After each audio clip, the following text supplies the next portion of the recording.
Sveiki visi prisijungę prie šio nuotolinio seminaro. Džiaugiamės, kad jūs radote laiko ir noro pasiklausyti mūsų nuostabios lektorės Emily, kuri pasidalins savo teorinę ir praktinę patirtimi apie produktus galinčius sumažinti kaštus šiuo laikotarpiu, kai pieno kaina yra labai maža. Kaip ir praeitą kartą, kas jungitės, klausimus galėsite užduoti pokalbių skiltyje. Juos mielai atsakysime seminaro pabaigoje. Na ir versiu į lietuvių kalbą aš Giedrė ir perduodu žodį Amelį. Good morning. Good morning to all, and thank you to Dimela to invite me again for this webinar of today. So I am Dr. Amélie Cornillet. I'm veterinarian and technical manager for Vitalac. Sveiki visi susirinkę, dėkoju Jums, dėkoju Dimelai. Aš esu veterinarijos gydytoja mokslų daktarė Emily ir dirbanti Vitalac įmonėje. And so Vitalac is a French company working with Dimela for more than 10 years. Vitalac yra Prancūzijos kompanija, kuri dirba su Dimela apie 10 metų. And we collaborate on different products. And today we're going to talk about a product that will help you reducing the cost of proteins in your rations. Mes teikiame įvairius produktus ir šiandieną pakalbėsime apie produktą, kuri gali sumažinti jūsų gyvuliams šeriamų pašarų racionų kainą. So we will present an alternative to reduce rapeseed and soybean meal in your rations, together with reducing feed costs and improving rumen health. Mes pateikėme alternatyvą, kad pakeistume soją ir rapsą racionuose ir pagerintume didžiojo prieskrandžio sveikatą. So, since a long time, Europe is importing protein meals to face the demand for its animal nutrition. Jau daug metų Europa importuoja baltymingus pašarus. And most of the soybean meal comes from Brazil, so from very far away, and it's also the same for canola meal. Dauguma sojos rapsų importuoja iš Brazilijos, iš Bangladešo. And together we have an increasing demand for non-GMO products. Tačiau tuo pat metu mes turime didesnį poreikį ne-GMO produktams. The thing is that the cost of soybean meal and rapeseed meal depends a lot on international events, and it's very variable. Tačiau sojos ir rapsų kaina labai priklauso nuo tarptautinių įvykių ir yra labai įvairi. And today we are in a context of high prices due to the COVID crisis. Soybean meal and rapeseed meal are very high. Ir šiandieną, kai mes turime COVID-19 sukeltą krizę, šių baltymingų pašarų kaina yra labai didelė. So if we calculate the cost of protein in a dairy ration, it can cost up to 40 to 50% of the feeding cost. Jeigu skaičiuotumėm raciono sojos ir rapsų kainą, tai jie sudaro apie 40–50% viso raciono kainos. Let's take the example of this TMR with grass silage, barley, rapeseed meal, soybean meal, and some mineral. Pažiūrėkime šį TMR, kurį sudaro žolių silosas, miežiai, rapsų rupiniai, sojos rupiniai ir mineralai. And you can see that here the rapeseed and the soybean meal cost together 38% of the cost, the total cost of the ration. Ir jeigu sudėtumėm rapsą ir soją, tai matytumėm, kad 38% viso raciono kainos sudaro baltymingi pašarai. If we look at what happens in fattening ration costs, it's also the same. Jeigu įvertintume TMR raciono pavyzdį penimiems galvijams, matome, kad tai yra tas pats. We can see that it's up to 50% of the cost of the ration due to soybean meal. Ir iki 50% viso raciono kainos sudaro sojos rupiniai. So I don't know how it's the situation in Lithuania, but in Western Europe, we have more and more demand for non-GMO products, and this increases the price of protein. Nežinau kaip Lietuvoje, tačiau Prancūzijoje ir Vakarų Europoje yra vis didesnis poreikis be GMO gaminamos produkcijos, tai pakelia pašarų kainą. In average, 1 ton of non-GMO soybean meal costs €100 more per ton, so it's huge increase.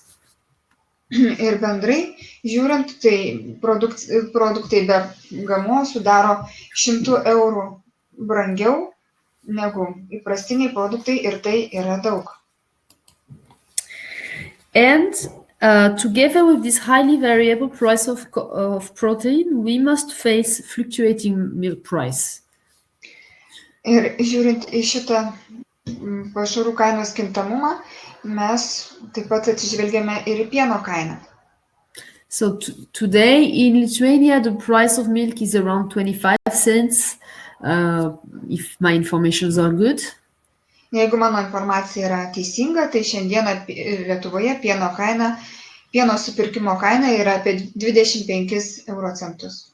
While it was around 30 cents some months ago, so it's very quick decrease. Kai prieš keletą mėnesių ji buvo 5 centais didesnė, tai jūs matote, kad šis kainų kritimas yra pakankamai didelis. So in this context, many farmers are willing to decrease the levels of protein meals in their rations in order to adjust to the milk price. Ir tokiu laikotarpiu ūkininkai norėtų sumažinti baltymingų produktų panaudojimą, kad tai atitiktų mažą pieno supirkimo kainą. So it's the work of animal nutrition to continue proposing alternatives for a better income and a better feed costs in that international context. Ir šiame tarptautinėme kontekste reikėtų ieškoti alternatyvos, kuri padėtų sumažinti pašarų kainą. And it must come together with better health and better welfare for animals. Ir mes einame kartu, kad gautume ir geresnę gyvulių sveikatą. So XL GRAIN is the product that we will introduce today. It's a solution for preserving cereals. XL GRAIN produktas, kurį mes pasiūlėme šiandien, yra produktas, kuris taip pat naudojamas ir grūdų konservavimui. And it's also increasing the protein value of the cereal and reduce the acidosis risk. Jis taip pat padidina baltymų kiekį racione, pašaruose ir sumažina acidozės riziką. It's reducing the acidosis risk associated with the high quantities of grains that we can include in the rations. Acidozės rizika yra susijusi su aukštos kokybės grūdais, kuriuos mes įterpiame į racioną. So the idea is to replace a part of the protein meals by treated cereals with XL GRAIN. Ir idėja yra vietoj baltymingų pašarų įterpti daugiau XL GRAIN apdorotų grūdų. And this allows better performances in dairies as in fattening cattle. Ir tai pagerina penimų ir melžiamų galvijų produktyvumą. So, what is XL GRAIN? Tai kasgi yra tas XL GRAIN? It's a product that combines urea, enzymes, and technological agents.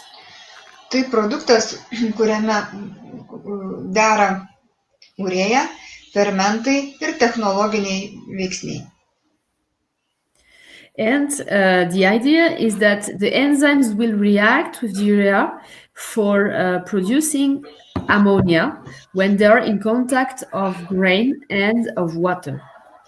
Idėja yra, kad pasigamintų amoniakas, kuris reaguoja su grūdais, kai įpilama vandens. Kai yra vandens. So this ammonia, once it is produced, it will react itself with the starch in the cereals in order to create some protein in the starch. So it's like this that we will increase the level of protein of the cereals. Amoniakas, reaguodamas su grūduose esančių krakmolų, pagamina proteinus.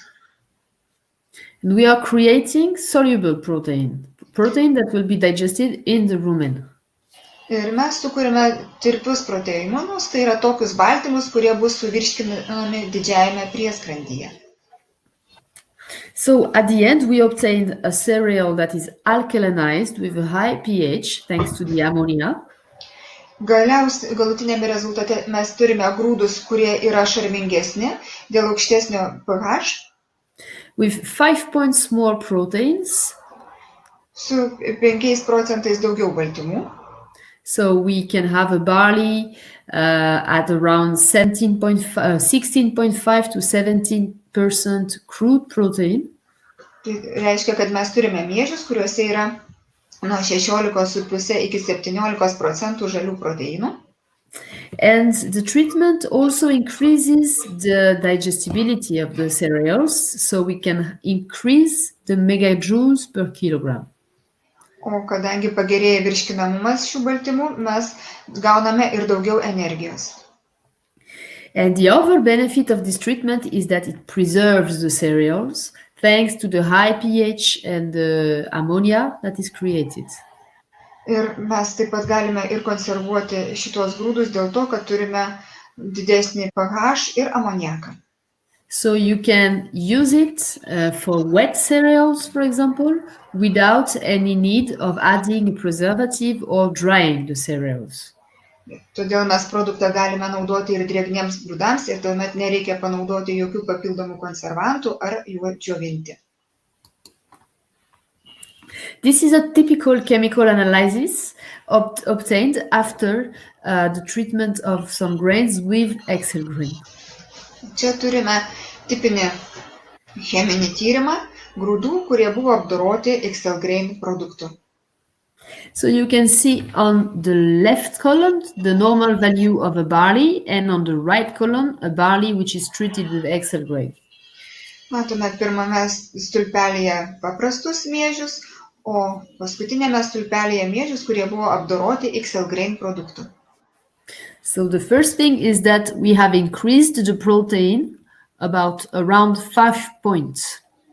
Ir kaip matome, mes turime didesnį baltymų kiekį, maždaug 5% didesnį. The treatment also has increased the metabolizable protein or PDIE that will arrive to the rumen.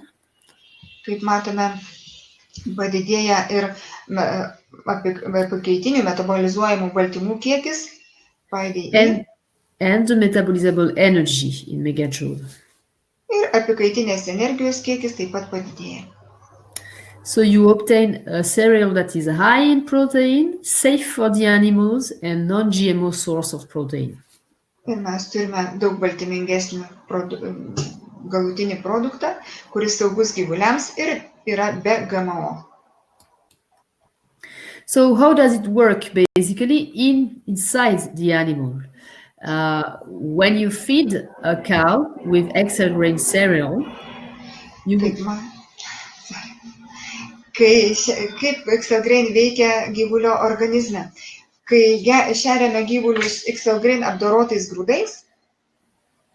So when you feed a cow with this, you will feed the rumen bacteria with starch that is digestible in the rumen and protein that are digestible in the rumen.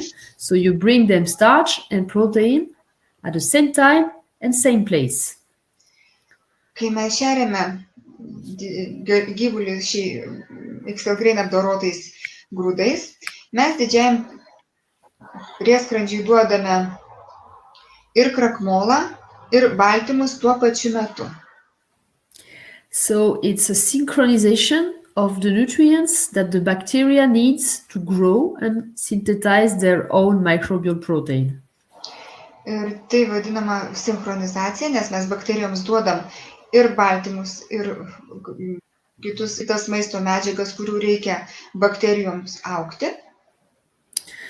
So if we bring them all what they need at the same time, same place, and also with a high pH, which prevents from acidosis, they are able to produce more microbial proteins, and that is what explains the higher performances. Ir kai mes duodame visas reikalingas maisto medžiagas tuo pačiu metu reikiamą kiekį. Bakterijos gauna to, ko joms reikia ir gamina daugiau mikrobinių proteinų ir tai mums leidžia gauti geresnį produktyvumą. And on the field, we observe that cows fed with XL grain cereals produce more milk with a higher rate of protein than cows fed with normal cereals. Ir tuomet, ką mes matome, kad karvės gavusios XL GRAIN apdorotus grūdus duoda daugiau pieno, kuriame daugiau pieno baltymų. And cows, fattening cows also have a better daily gain. O penimi galvijai daugiau priauga svorio. So one of the reasons this product works is the increase in pH. So we bring a cereal with an alkaline pH. Vienas iš šio produktų svarbių rodiklių yra tai, kad jis padidina pH. And so we can raise the levels of starch in the rations without any risk of acidosis. Ir tai reiškia, kad mes galime padidinti krakmolo kiekį racione, nerizikuojant, kad gyvulys susirgs acidozę. And it's protecting and stimulating rumen microflora because as the pH is high, the digestive comfort is better, and so the digestive health will be better. Jis apsaugo ir stimuliuoja didžiojo prieskrandžio mikroflorą, tai reiškia, kad virškinimo procesai vyksta sėkmingai ir gyvulys būna sveikesnis. And also, thanks to the pH, we can keep the cereals during 1 year and they will be preserved, even if they were wet at the moment of the treatment. Ir būtent didesnis pH lemia, kad apdorotus grūdus galime laikyti iki 1 metų ir derliaus nuėmimo metu jie gali būti drėgni. Just a reminder about the importance of the starch level in the rations related to acidosis risk. Tik tiesiog priminimas, kaip krakmolo kiekis įtakoja acidozės riziką. We know that the more starch there is in the rumen, particularly the rumen digestible starch, the more the pH will be low. Kaip žinome, kuo daugiau virškinamojo krakmolo patenka į virškinamąjį traktą, tai tuo pH yra mažesnis. And this is particularly true when we use fast sources of starch, such as wheat and barley. Tai ypač svarbu, kai naudojame greitą krakmolą, tai tokius grūdus kaip miežiai arba kviečiai. And that's why we always recommend that rumen digestible starch should not exceed 20% of the dry matter in a ration. Todėl mes rekomenduojame, kad didžiajame prieskrandyje virškinimo krakmolo kiekis nebūtų didesnis nei 20%. And with XL grain, you don't have to worry too much about the speed of degradation of the starch because of the pH and the synchronization between energy and protein, this has less risk of acidosis due to that. O naudojant XL GRAIN apdorotus grūdus, nereikia taip rūpintis greitai skaidomų krakmolų, kadangi didesnis pH ir maisto medžiagų sinchronizacija stabilizuoja virškinimo procesą. So theoretically, all those signs of acidosis, such as heterogeneous manure, such as bad digestion, such as low performances, laminitis, you must see less problems of that type by using XL GRAIN instead of normal cereals. Kaip matome, tie acidozės rezultatai, tokie kaip heterogeninės išmatos, blogas virškinimas, nereguliarus pašarų suvartojimas, mažesnis produktyvumas, blogesnis imunitetas ir laminitas. Šių požymių galima išvengti ir juos sumažinti, naudojant XL GRAIN apdorotus grūdus. So let's compare XL GRAIN with other preservative solutions for the cereals. Leiskite palyginti XL GRAIN apdorotus grūdus su kitais konservavimo būdais. So the most common ones that are used are the drying of the cereals and the use of propionic acid when the cereals are too wet to be kept for a long time. Dažniausiai naudojami yra konservavimas propiono rūgštimi arba džiovinimas, kai grūdai yra per daug drėgni, kad juos būtų galima laikyti. So here I wanted to compare the cost of both solutions. And you can see that we will work on a barley that initially cost €155 per ton. Tai matome kainą, viena tona mėdžių kainuoja €155. So when we use propionic acid, we discussed the cost of propionic acid is around €16 per ton. And then we have to add the cost of processing the grain, €10 per ton. So, kaip matome, propiono rūgštis kainuoja €16 už toną ir dar priskaičiuojame malinumo arba traiškimo kainą €10 už toną. And so the final cost will be €181, sorry. Ir galutinė kaina €180.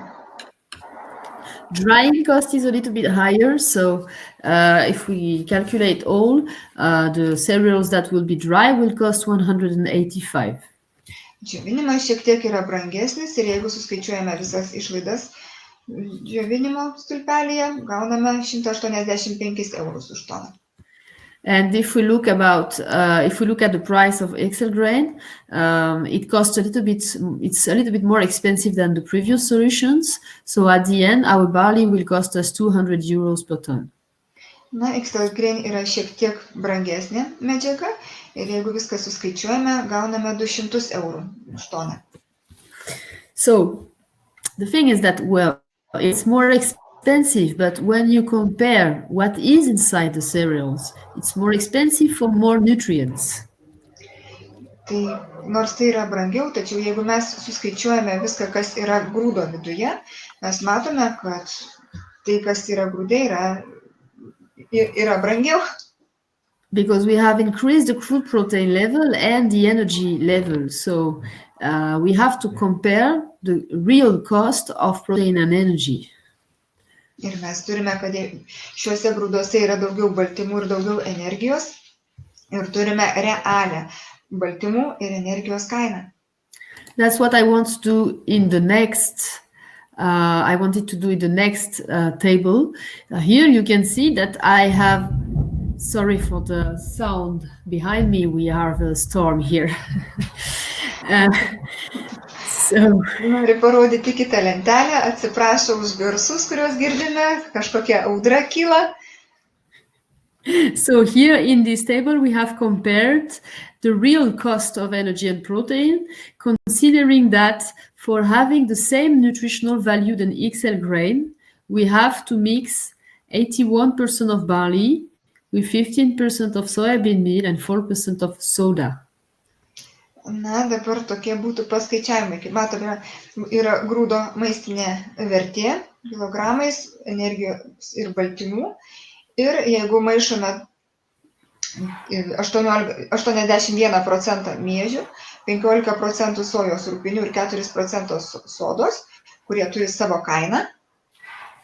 So that's the real cost of this mix that we need to compare with the cost of XL grain to have 17% of protein. So here you can see that solutions with propionic acid or drying costs more than using XL grain. Mes šitą mišinį naudojame, kad turėtumėm analogišką maisto medžiagų kiekį kaip ir grūduose apdorotose XL grain produktų ir kai matome galutinę kainą, tai matome, kad šie konservuoti grūdai ar džiovinti, jie yra brangesni lyginant su XL grain apdorotais grūdais. So at the end, using XL grain has more benefits than drying your cereals because it costs you less as a preservative solution and in the feeding costs when you consider all together. Ir kaip matome, XL grain duoda daugiau naudos žiūrint galutinį rezultatą, jeigu skaičiuojame bendrą pašarų kainą ir grūdų maistingumą. So let's look at examples of use on field. First of all, for dairy cows. Na, pažiūrėkime praktinius pavyzdžius laukuose. Pirmasis pavyzdys su melžiamomis karvėmis. So in dairy cattle, when we use a minimum of 3 kg of treated cereals in the ration, we are expecting 1.5 liters extra milk and 0.1 point protein. Kai mes naudojame XL GRAIN melžiamoms karvėms, mes tikimės iki 1,5 litro daugiau pieno ir 0,1 procentinio vieneto baltymų. As we will have better health and digestive security, better feed efficiency, we will also have better fertility. Taip pat mes turime geresnę sveikatą ir gerą virškinimą, geresnį pašarų efektyvumą ir taip pat geresnį vaisingumą. And you can see here, I wanted to take an example of a TMR to show you the interest of introducing XL GRAIN in it. Parodysiu TMR pavyzdį, kad pamatytume XL GRAIN naudą. So on the left, you have the initial ration that allows the cows to produce 40 kilos of milk with 4.1 fat and 3.3 protein.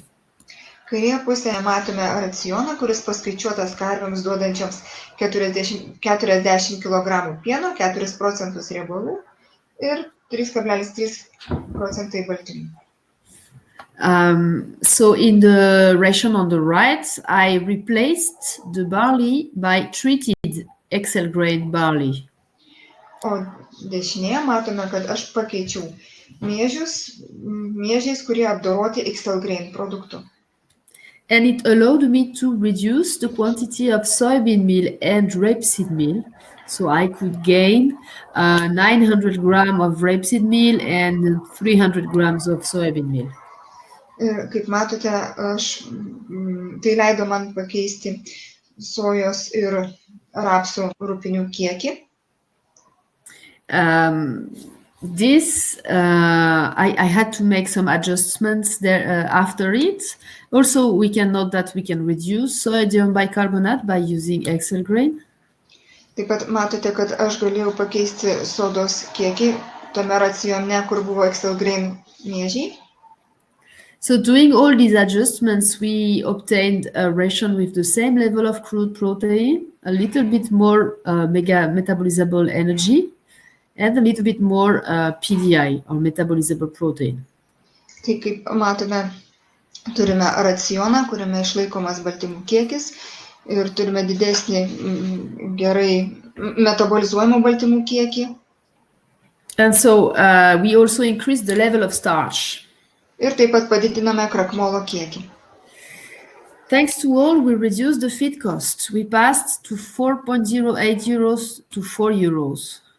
Ir kaip matome, dėl to sumažėjo pašaro kaina nuo 4,08 iki 4 eurų. And cows that were fed this ration were able to produce 1 kg more thanks to the higher level of starch. Ir dėl didelio krakmolo kiekio karvės gamina 1 kg daugiau pieno. So when we calculate the impact on economicals, here it is. Kai mes skaičiuojame ekonominę naudą, we can reduce the feed cost, and together we can increase the milk income. Tai mes sumažiname ir pašarų kainą ir padidiname primilžį. So the income of a feed cost increases of 0.38 euro per cow per day. Ir kaip matome, kainos iš pieno skirtumas yra 0,3 euro. Which represents for a 1,000 cows farm, it represents more than 11,000 euros per month. Ir jeigu imtume 1000 karvių, tai matome, kad gauname daugiau negu 11,000 eurų per mėnesį. So it's a nice increase in income over feed cost. Ir tai yra iš tikrųjų geras pelningumas. Okay, I took another example to show you that we can also formulate by different ways. Here on this example, we have we have grass silage, corn silage, barley, and rapeseed.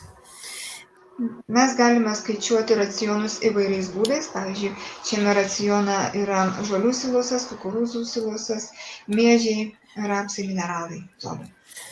And what I did is that I replaced the XL grain, the barley, the normal barley by XL grain at the level of 7 kg, which allowed me to reduce rapeseed of 1.2 kilograms. Ir kaip matom, šiame racione aš pakeičiau normalius miežius miežiais apdorotais XL grain ir tai leido man sumažinti rapsų rupinių kiekį iki 2,8. By doing this, I increased the level of starch in my ration, and I also increased a lot the production level allowed by this ration. I passed from 30 kg to 33 kg of milk. Ir kaip matote, racione padidėjo krakmolo kiekis ir tai davė geresnius rodiklius, kaip primilžis, matote, kad nuo 30 kg primilžis padidėjo iki 33 kg. And so in this example, I increased a little bit the feed cost, but the income over feed cost has been also increased a lot thanks to these 3 kilograms more in milk. Kaip matote, pašarų kaina šiek tiek padidėjo, tačiau bendras pelningumas buvo didesnis dėl to, kad karvės davė daugiau pieno. So there is another way here to make change with the same initial ration, is to say that we don't want to increase the production level of our cows, we want to have the same production level. Yra kitas pavyzdys, kuriame mes nenorėtumėm didesnių primilžių, tačiau norime sumažinti pašarų kainą. And so in that case, I just put less XL grain barley, and my cows were producing also 30 kilos in the two situations. Tokiu atveju aš naudojau mažesnį kiekį XL grain apdorotų miežių ir karvės davė tą patį pieno kiekį, 30 kg. So here, thanks to this change, I reduced my feed costs because I could decrease rapeseed and soda. So my feed cost passed from 3 euros to 2.85 euros. Ir aš sumažinau šiame racione rapsų kiekį ir sodos. Ir pašarų kaina nukrito nuo 3,02 iki 2,85 eurų. So here, the income of a feed cost increases, but only by the difference of feed cost, because I didn't change the production level of my cows. Tačiau nepakito galvijų produktyvumas, o sumažėjo pašarų kaina. So here, I just wanted to show you that there are 2 points of view by using XL grain. Or you are looking for more performances, and then probably your feed cost can increase a little bit, but the performances will give you better income over feed cost. Vienas būdas yra, jeigu mes norime didesnio produktyvumo, taip tada pašarų kaina šiek tiek padidėja, tačiau nuo produkcijos gaunama didesnė nauda. And the other way to think is to say that you want your cows to produce the same level, and then you will reduce your feed cost thanks to the use of XL grain. Ir kitas būdas, kad karvės duotų tokį patį pieno kiekį, tačiau pašarų kaina sumažėtų, naudojant XL grain grūdus. You could also use XL grain in your heifer's diet without any problem. At a different dose, depending on your diet. Galima duoti XL grain grūdus ir telyčiams be jokių problemų ir skirtingomis normomis priklausomai nuo pašarų naudojimų. And it can allow you to have good growth at 1 kg of average daily gain per heifer per day. Ir gauname 1 kg vidutinį paros priesvorį, 230 kg 6 mėnesių amžiaus telyčioms. Here it's important to remember that once the product has reacted with the water and the cereals, there is no more urea in it. Nors produktas ir reaguoja su vandeniu ir amonieku, grūdai, tačiau jokio šlapalo, jokios urėjos jame nėra. Let's pass to the fattening cattle and see how we can use cereals in fattening ratios. Na ir jeigu naudojami grūdai penimiems galvijams jų racionuose, So here we have two ways to use the XL GRAIN cereals in the ration. One is to feed ad libitum cereals, like on this picture, with straw also ad libitum, and mineral and salt and water ad libitum. kaip matome šiuo atveju, XL GRAIN kviečių duodama iki soties, šiaudų iki soties ir taip pat duodama mineralinių pašarų. Here it's important to remember that ad libitum means 24 hours over 24 and 7 days a week. Tai reiškia, kad iki soties jie gauna visą parą ir 7 savaitės. Because feeding animals with cereals ad libitum stimulates a lot their metabolism, and we want them to be able to eat small meals. Penėjimas iki soties leidžia didžiajam prieskrančiui būti pastoviai stimuliuojama mažų pašaro dalelių. And with this way of doing, we can reach 1.8 kilogram of average daily gain for fattening breeds, like Limousin. Ir tokiu atveju mes gauname 1 kg paros priesvorių daugiau, pavyzdžiui, limuzinų veislės mėsiniams galvijams. The other way is to include XL GRAIN in a TMR with corn silage, with grass silage, with whatever you have. TMR apdorotus grūdus galima įterpti į visus racionus, pavyzdžiui, su kukurūzų silosu, su žolių silosu, su to, ką mes norime. So here you have an example of a TMR, and this TMR enabled the animals in this farm to have an average daily gain of 1.7 kilogram per day. Ir kaip matome, su šitokiu raciono pavyzdžiu mes gauname vidutinį paros priesvorį 1,7 kg.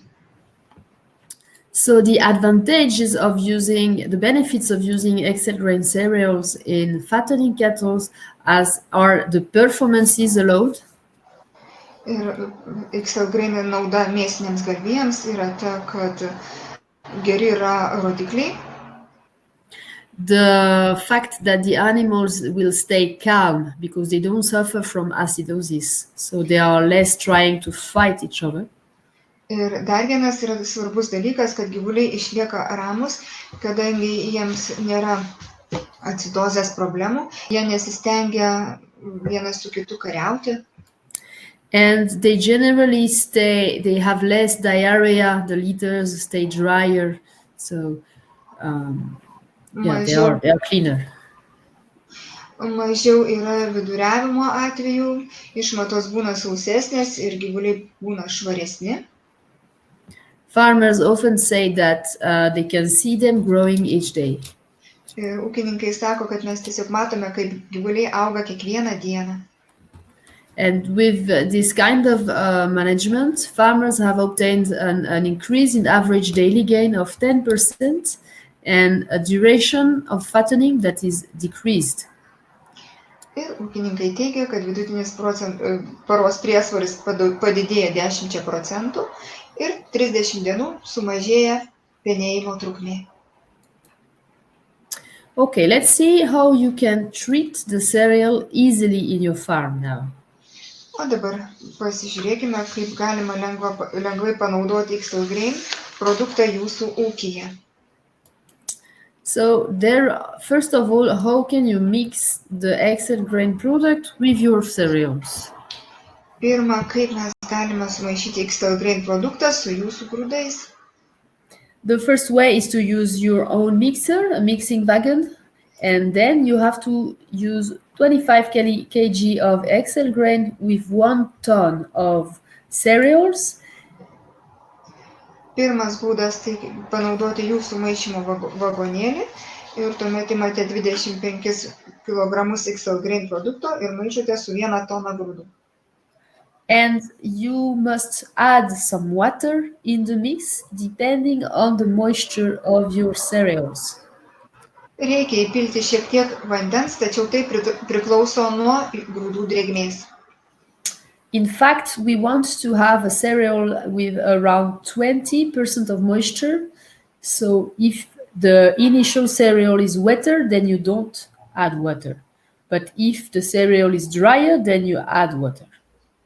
Vidutiniškai nukuliamų grūdų drėgnis būna 25 procentai ir jeigu grūdai būna drėgnesni, vandens pilti nereikia, tačiau jeigu jie sausesni, reikia įpilti vandens.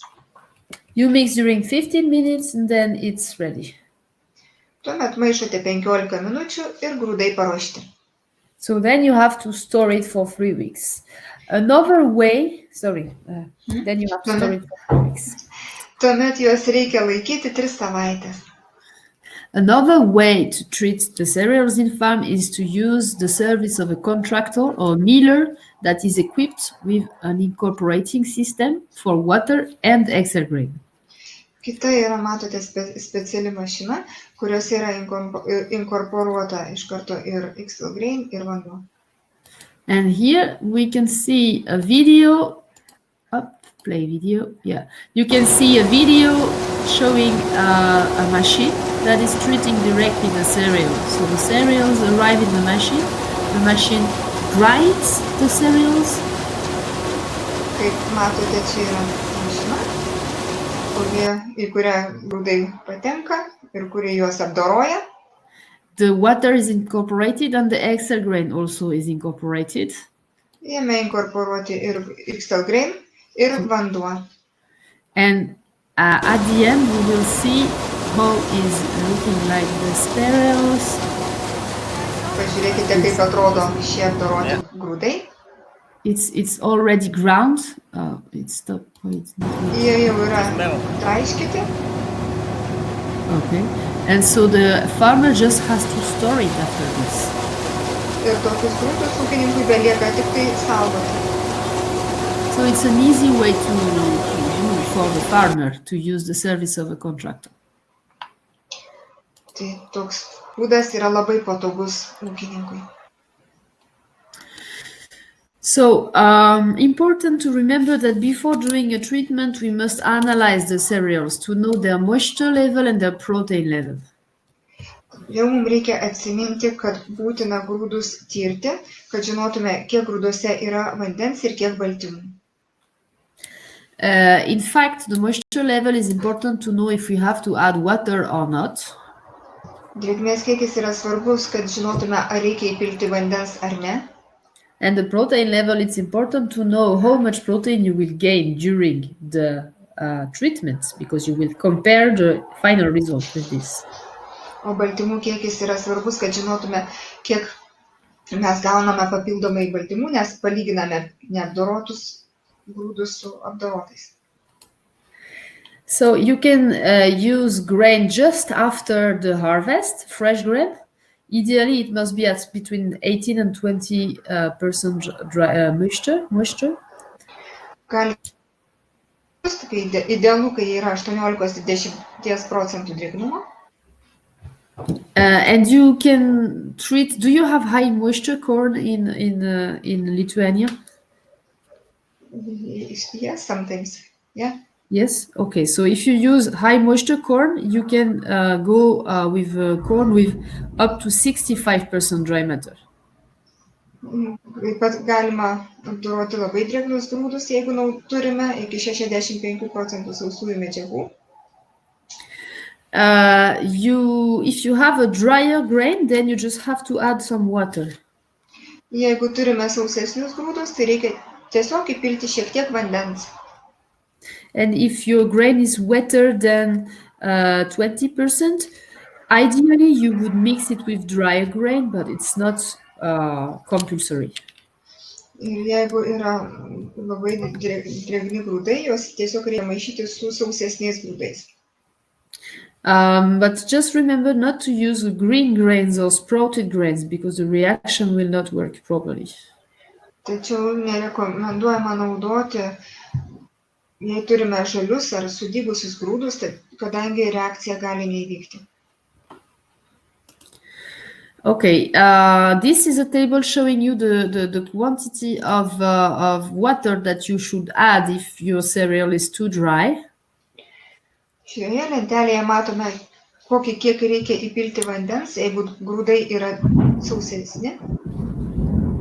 And you can see that you can add between 20 to 80 liters, even 100 liters of water if the cereal is very dry. Ir kaip matome, reikia įpilti nuo 20 iki net 80 litrų vandens į toną, jeigu grūdai yra labai drėgni. And we recommend to add extra water if you do the treatment a day that is very hot, because there will be some evaporation, so then you can add 10 to 15% water more. Ir mes rekomenduojame įpilti papildomais vandens, jeigu grūdai yra apdorojami labai karštų oro, tuomet reikėtų įpilti 10–15% vandens papildomai. After this, when you have done the treatment, you must keep your cereals for 3 weeks under plastic in order to let the enzymes work.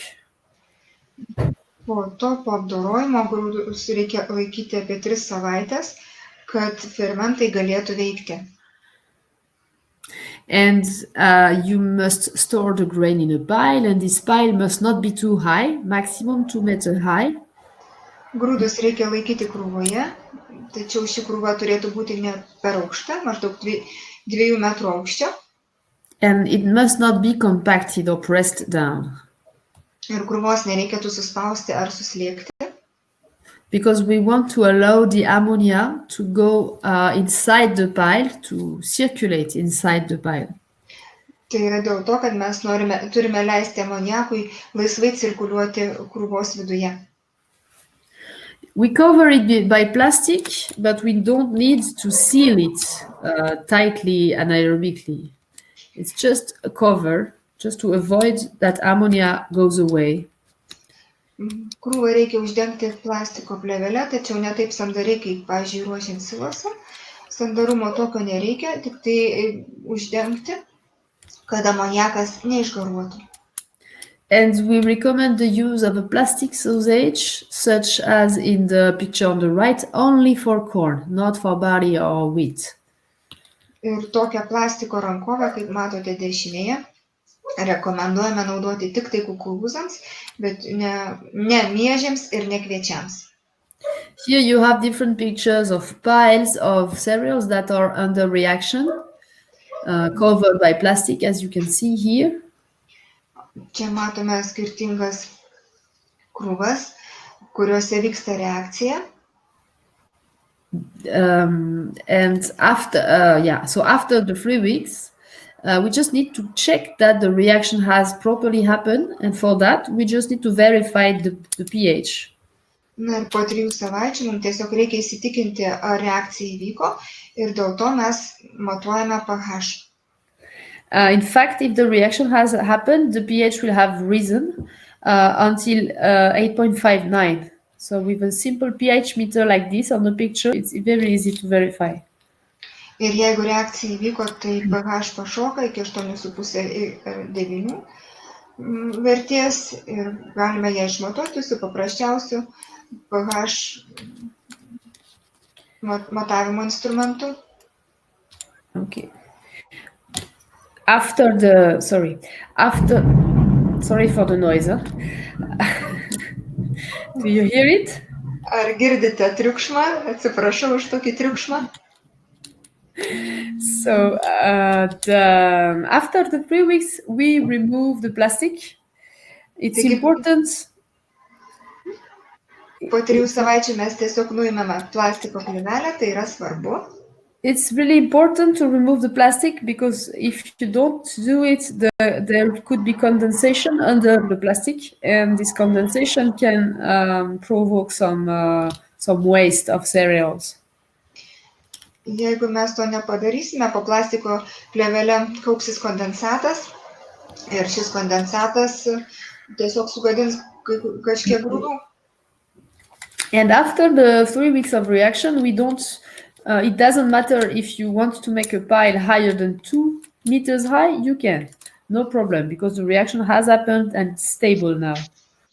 Ir po šių 3 savaičių galima grūdus laikyti aukštesnėse krūvose negu 2 metrai, jokių problemų, kadangi reakcija jau yra pasibaigusi. You may want to do an analysis to verify the protein level of the final product. Ir tuomet vėl reikia atlikti analizę, kad pasižiūrėtume, kiek yra baltymų galutinėme produkte. And here it's important to make it in a lab that performs chemical analysis, because the NIR, are not all calibrating for XL grain cereals. Tačiau rekomenduoju atlikti cheminę analizę, kadangi NIR ne visuomet yra kalibruota grūdams. Tiesiog jie nepritaikyti. So you can verify that you have obtained your 5 points more protein thanks to the analysis. Jūs turite įsitikinti, kad gavote 5% daugiau baltymų. Okay, so you could treat whatever grain you want, from barley to wheat, some corn, but whatever has a starch inside can be treated. Ir jūs galite naudoti XL grain visiems grūdams, kuriems norite. Kviečiams, kvietrugiams, miežiams, visiems, kuriuose yra krakmolo. Even some peas can be treated. Netgi kai kurie žirniai taip pat gali būti apdorojami. And also you can treat the cereal once the grain is whole, entire, or once the grain is already processed, rolled or grounded, as you want. Ir galite XL grain naudoti ant sveikų grūdų, ir taip pat ant grūdų, kurie yra traiškyti ar malti. But just remember that for feeding your animals, you need to process the grains. Tačiau reikia visuomet atsiminti, kad gyvuliams reikia šerti grūdus, kurie jau yra traiškyti arba malti. Okay, now it's time for question. Thank you very much, Deirdre, for translation. And if you have any question, I'm listening to you. Na, ir jau turime laiką klausimams. Laukiame jūsų klausimų. Rašykite, prašome juos pokalbių skiltyje.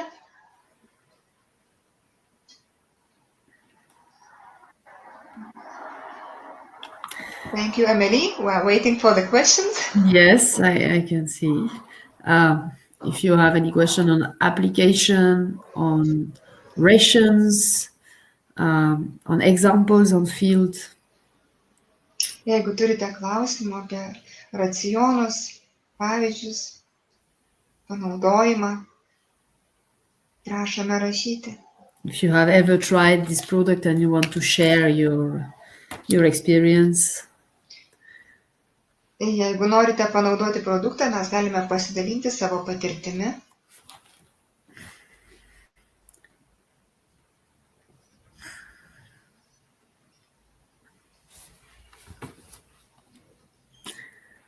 No questions. No questions. Wow. So we have said everything. Okay. I will say that. Jeigu jūs turite klausimų, jūs galėsite atsiųsti mums į info@dimela.lt ir mes mielai juos atsakysime vėliau elektroniniais laiškais. We can answer by the email if we will have it later. Yes. I can see there is a question from Valdas. Let's see. From which age we can use XL grain for cattle? For cattle. You can use it safely from 2 months old in a farm mix, let's say. But when it's included in, because it can also be included as a raw material in a feed that is processed in the factory, then it can be even used earlier. In France, we use it from the first day of life. Saugu naudoti produktą nuo 2 mėnesių amžiaus, tačiau priklausoma nuo to, kokiais pašarais gyvulys šeriamas. Jeigu galima tuos grūdus įterpti gamykloje į pašarus skirtus galvijams, tai Prancūzijoje jie naudojami nuo pat pirmos gyvenimo dienos.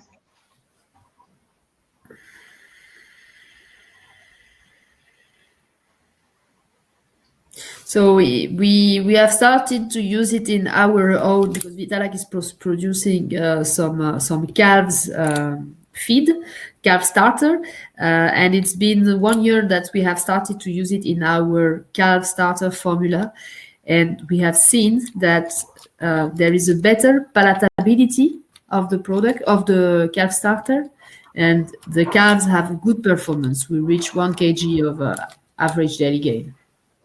Na, ir Prancūzijoje gaminama kalb starterį su šiuo produktu ir turi gerą ėdamumą, veršeliams jis yra skanus ir gaunami geri priesvoriai.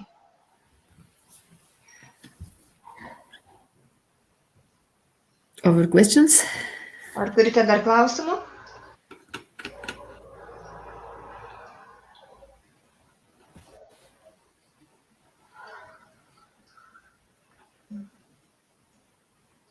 No questions more? Yes, I see a question from same person, Valdes.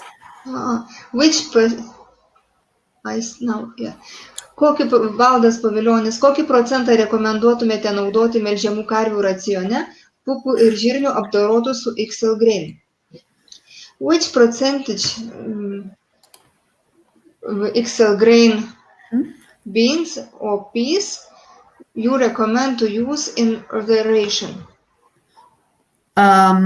Generally, for a dairy ration, for dairy cows, adult cows, we recommend to use minimum of 2 kilograms of wheat or of peas, of whatever you want, treated by XL GRAIN, to see the effect of limiting acidosis. If you use less than 2 kilograms, you won't see all the benefits, let's say. And then it really depends on your ration. You can go higher, of course, but you need to see with your nutritionist how much higher you can go. Bendrai rekomenduoja naudoti minimaliai 2 kg apdorotų kviečių ar miežių, kad matytumėte naudą dėl acidozės. Tačiau tikslų kiekį reikėtų pasikonsultuoti su savo mitybos specialistu, nes tai priklauso nuo kitų žaliavų. And the second question, Stefa Šverbaitė. Ar tikėtina, kad po fermentacijos vanduo nesusikaups apačioje grūdų?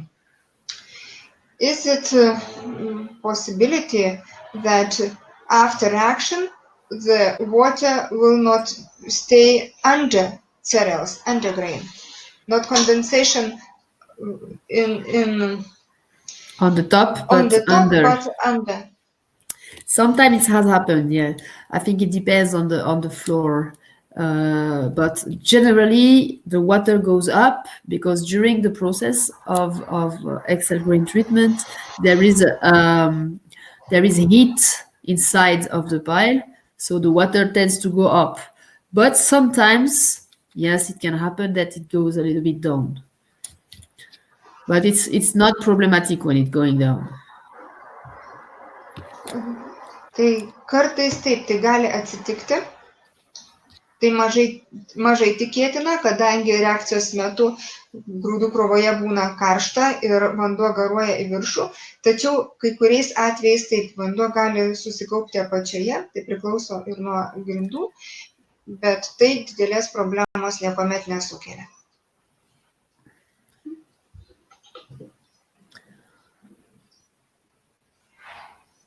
And we have a next question. Stefa Šverbaitė, ar yra kontraindikacijų, kada būtų nepatariama naudoti grūdų su XL GRAIN? You heard about contraindication or say contraindication for XL grains? In which case we should not use XL GRAIN? That's the question? Yes.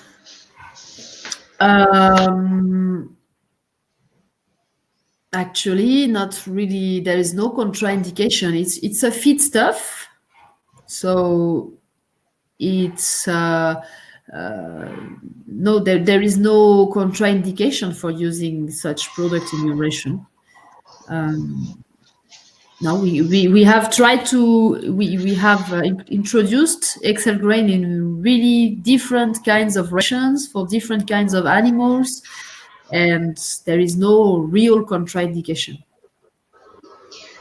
Kadangi tai yra pašaras, tai jokių kontraindikacijų jam nėra ir mes įterpėme XL GRAIN grūdus į įvairaus tipo racionus ir įvairiems gyvuliams. The only precaution that I would say, that if you want to use it for fattening animals and you want to give it ad libitum, as I showed on my picture, there you must be very careful to give to let it available 24 hours over 24 and 7 days a week, with water available all time, straw available all time, and salt available all time, because we want the rumen to stay as stable as possible.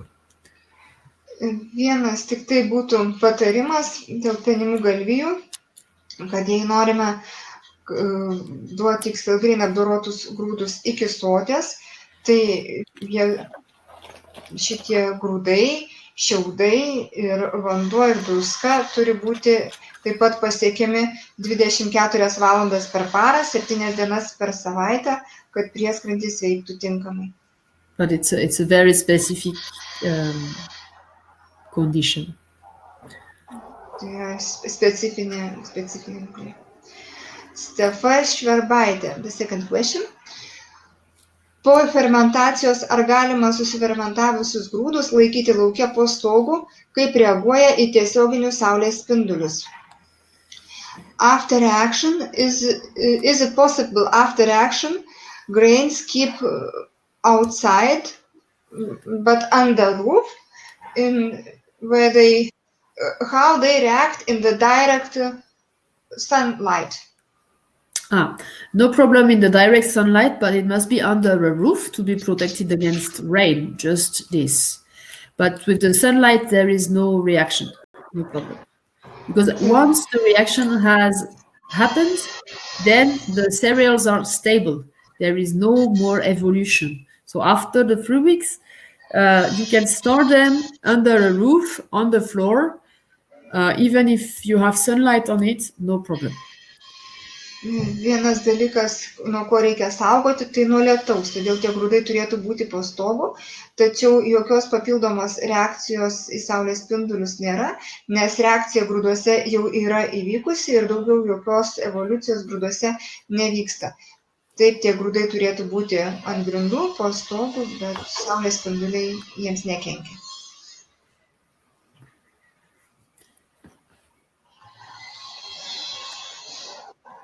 No more questions. Ar turite dar klausimų?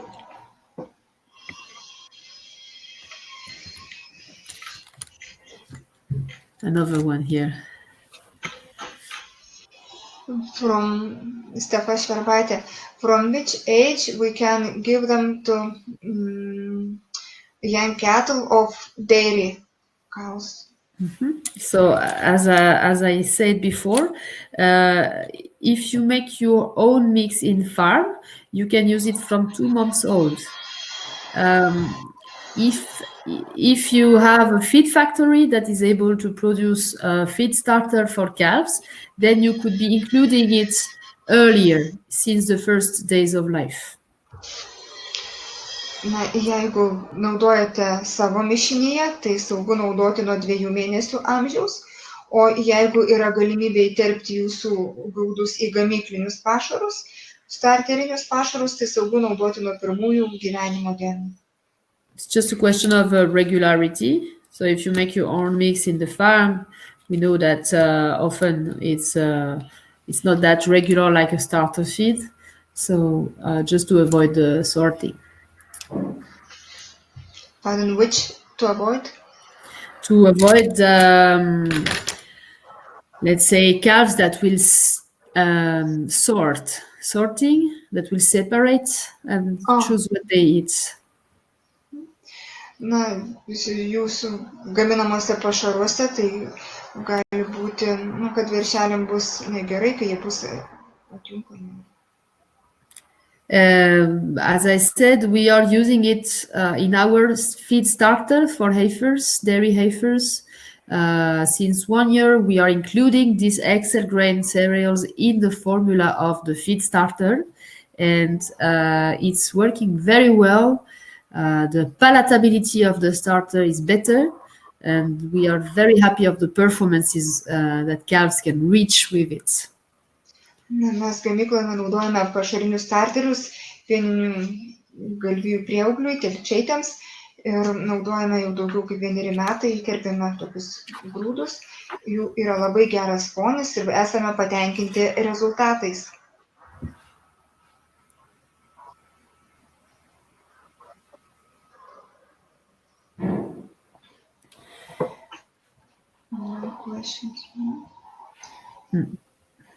No questions more. Okay.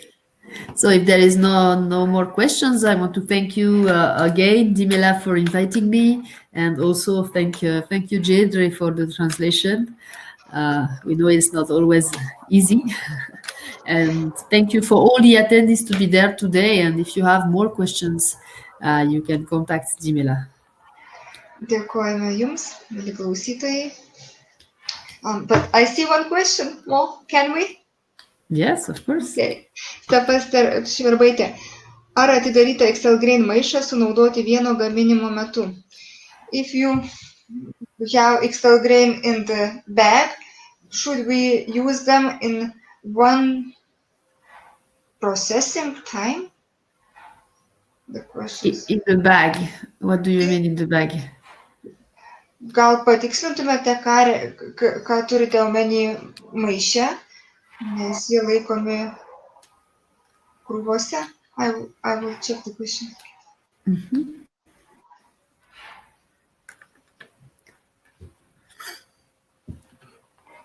Ar galėtumėte patikslinti klausimą?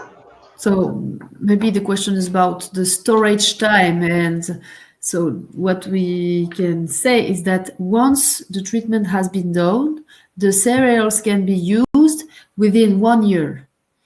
The preservation is existing during 1 year, so you can use it now or just use it in 2 months or whatever. During 1 year, it works.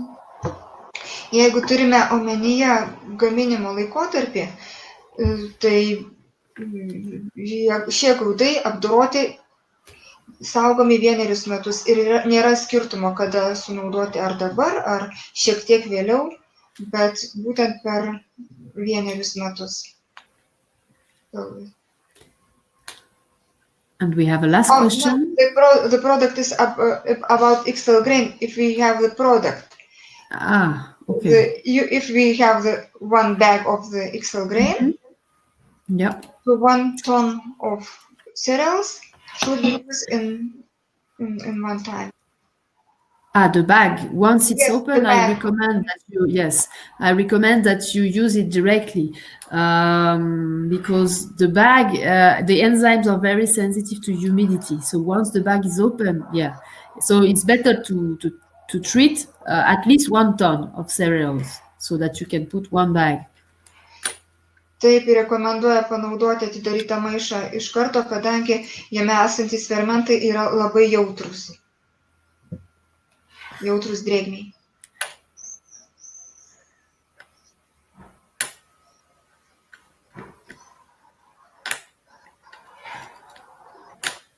No more questions? No, it's explanation that 1 bag of XL GRAIN to 1 ton grains. It was. Yeah. Yes. Okay. Thank you so much to everybody. Dėkoju visiems. And if there is more questions, you have your Dimela's team to answer, or they will ask me. Jeigu turėsite klausimų, kreipkitės į Dimela komandą arba paklauskite manęs. And hope to meet you soon in your farms. Tikiuosi greit pamatyti jūs jūsų ūkiuose, jūsų fermose. Goodbye. Sudie. Thank you very much, Emily. po jo lekciją.